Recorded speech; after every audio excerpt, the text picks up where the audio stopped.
নমস্কাৰ বন্ধুসকল, স্বাগতম জনাইছোঁ মোৰ অন্য এটি ভিডিঅ'লৈ। আজি ভিডিঅ'টিত মই আপোনালোকক দেখাম যে মাটিকেৰেলাত নৰা বা ধান খেৰ কেনেকৈ দিয়া হয়। আমি নৰা দিছোঁ, আপোনালোকে ধান খেৰো দিব পাৰে।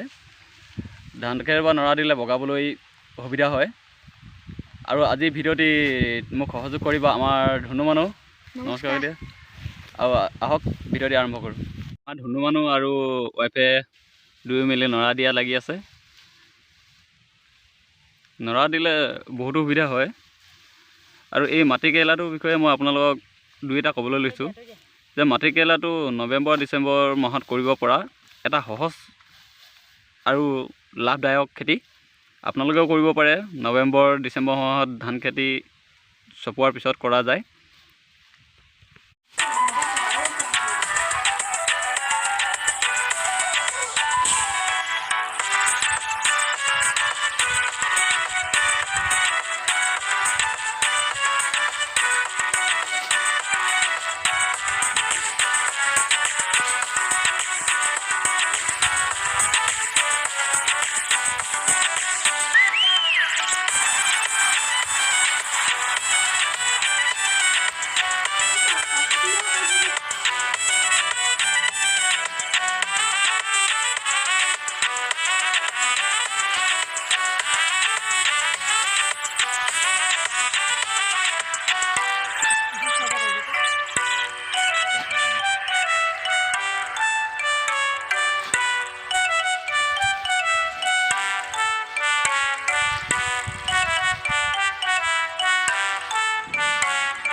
বন্ধুসকল, মই আপোনালোকক দেখুৱালোঁ নৰা কেনেকৈ দিয়া হয় কেৰেলাত।